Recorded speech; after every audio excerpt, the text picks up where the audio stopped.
वह खिलाड़ी दो तरफा लड़ाई लड़ रहा था। एक लड़ाई चल रही थी क्रिकेट में अपने करियर को लेकर और दूसरी लड़ाई चल रही थी अपने बचपन के प्यार को अपना बनाने की। आज हम बात कर रहे हैं सौरव गांगुली की, जिन्होंने भारतीय टीम को टीम इंडिया बनाया, जिन्होंने अपने सबसे बुरे दौर से गुजर रही भारतीय टीम को लड़ना और जीतना सिखाया। आज हम भारतीय टीम के जिस स्वरूप को देख रहे हैं उसमें दादा का सिर्फ हाथ ही नहीं बल्कि उनका पूरा जीवन है। लेकिन आज हम बात क्रिकेट की नहीं करेंगे, आज हम बात करेंगे दादा के बचपन के उस पहले पहले प्यार की, जिसे अपना बनाने के लिए दादा ने अपने घर की सारी बंदिशें और सारे संविधान को तोड़ दिया था।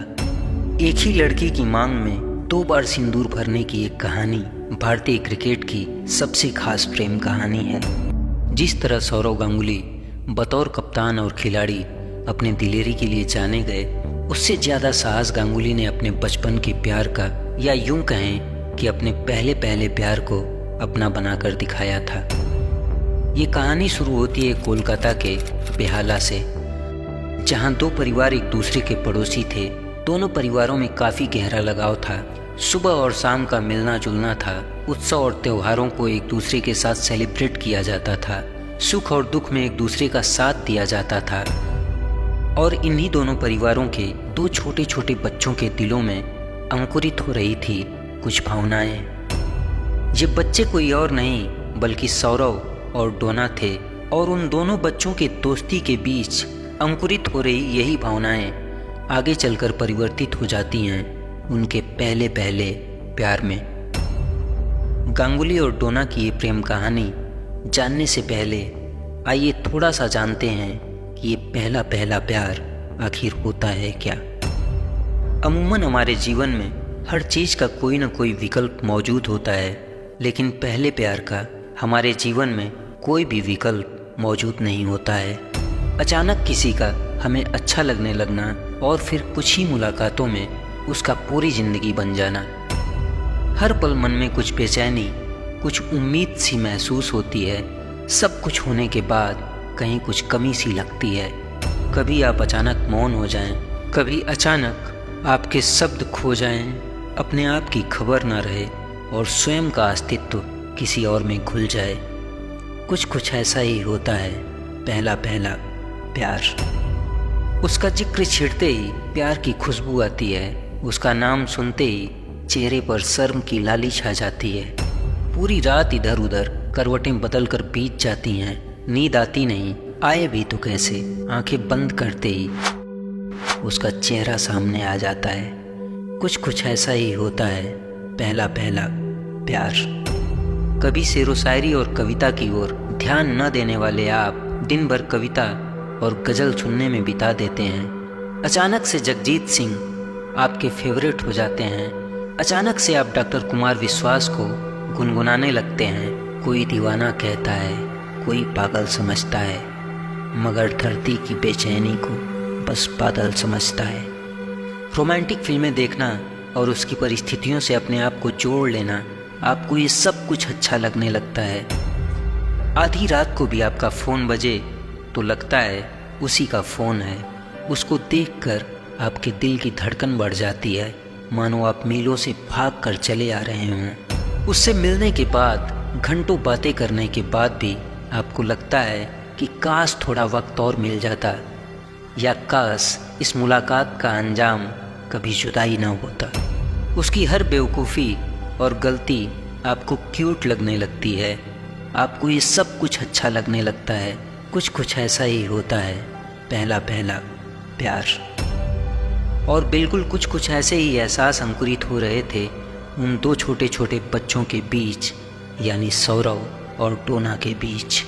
और कुछ ऐसे ही एहसासों के साथ बचपन की वो दोस्ती अब धीरे धीरे अपने युवावस्था की तरफ कदम बढ़ा रही थी। सौरव को जहाँ डोना के साथ क्रिकेट से प्यार था, वहीं डोना की रुचि ओडिसी डांस में थी। ओडिसी डांस एक शास्त्रीय नृत्य शैली है जिसका जन्म उड़ीसा के मिट्टी में माना जाता है।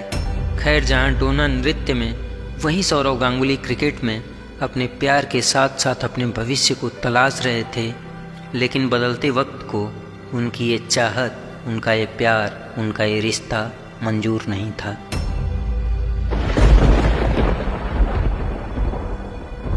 अचानक से सौरव और डोना की ज़िंदगी में कुछ ऐसा होता है जिससे सब कुछ बिखर जाता है। अचानक से दोनों के मिलने पर पाबंदियां लगा दी जाती हैं। वह कुछ यूँ था कि दोनों परिवार किसी बिजनेस में भागीदार थे और उसी बिजनेस को लेकर दोनों परिवारों के रिश्तों में दरार पड़ गई। दोनों परिवारों का मिलना जुलना बंद हो गया। दोनों परिवार एक दूसरे के प्रतिद्वंदी हो गए, जिसे हम फिल्मी भाषा में जानी दुश्मन कह सकते हैं। लेकिन इन दोनों परिवारों की लड़ाई में अब सौरव और डोना का दम घुटने लगा था। गांगुली के परिवार के लोग अब अचानक डोना और उसके नृत्य को नापसंद करने लगे थे।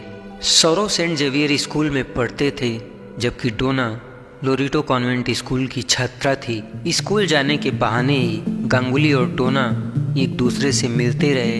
अपने परिवार की नज़रों से बच बचाकर गांगुली अक्सर डोना की डांस क्लास जाया करते थे। कुछ इसी हाल और हालात में डोना भी सौरव गांगुली के मैच देखने ग्राउंड तक जाया करती थी। कई सालों तक परिवार वालों की नज़रों से बचकर दोनों की मुलाकातों का यह सिलसिला चलता रहा। परिवार वाले सौरव और डोना के बीच किसी भी रिश्ते को लेकर राजी नहीं थे, लेकिन सौरव और डोना को इस बात का यह एहसास था कि वे एक दूसरे के बिना नहीं रह सकते हैं। इसी दौरान सौरव गांगुली का चयन भारतीय टीम के लिए हो गया था और जून 1996 में गांगुली इंग्लैंड के लिए रवाना हो गए। अपने वतन से बाहर और डोना से इतनी दूर जाकर गांगुली को डोना की बहुत याद आ रही थी और इन बेचैन करती यादों ने गांगुली को एक फैसले के अंजाम तक पहुंचा दिया था। ये वो दौरा था और ये वो दूरी थी जिसने गांगुली को डोना के बिल्कुल नज़दीक ला दिया था। खैर 1996 में लॉर्ड्स के मैदान पर अपने टेस्ट डेब्यू में ही सैकड़ा जड़कर और नॉटिंघम के अगले टेस्ट में फिर शतक लगाकर गांगुली रातों रात भारतीय क्रिकेट की नई सनसनी और नए स्टार बन चुके थे। अपनी इन पारियों में सौरव के ऑफ साइड पर खेले गए हर शॉट ने लोगों के दिलों को जीत लिया था। रातों रात मिले इस नेम और फेम ने गांगुली की उम्मीदों में अब 4 चांद लगा दिए थे। इंग्लैंड से वापस लौटने के बाद सौरव ने अपने समय के और बंगाल के दिग्गज क्रिकेटर और अपने दोस्त मौली बनर्जी से अपने दिल का हाल बताया और मौली बनर्जी ने सौरव और डोना के दिल और दर्द की दास्तान सुनकर दोनों की कोर्ट मैरिज करवाने का फैसला किया। अंतर्राष्ट्रीय क्रिकेट खेलने के बाद गांगुली का नाम और चेहरा सुर्खियों में था। वैसे ही गांगुली क्रिकेट की सनसनी बने हुए थे।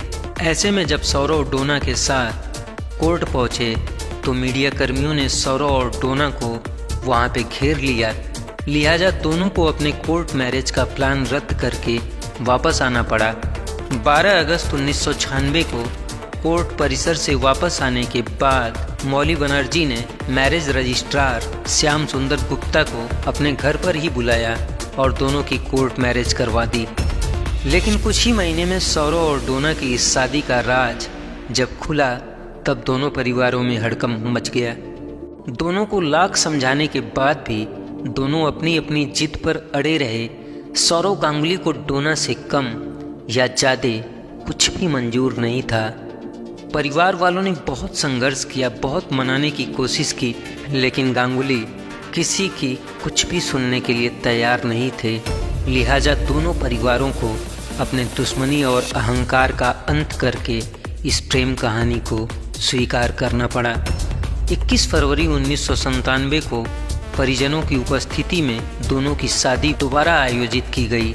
मीडिया ने इस शादी को सौरव और डोना की लव स्टोरी की तस्वीरों के साथ अपने अपने अखबारों में जगह दी और अंततः परिवार, रिश्तेदार और समाज की उपस्थिति में दादा ने डोना की मांग में एक बार फिर से सिंदूर डाला। दादा ने अपने इस प्रेम कहानी के माध्यम से पहले ही बता दिया था कि दुनिया कुछ भी सोचे, लेकिन उन्हें अपने जीत से कम कुछ भी मंजूर नहीं है।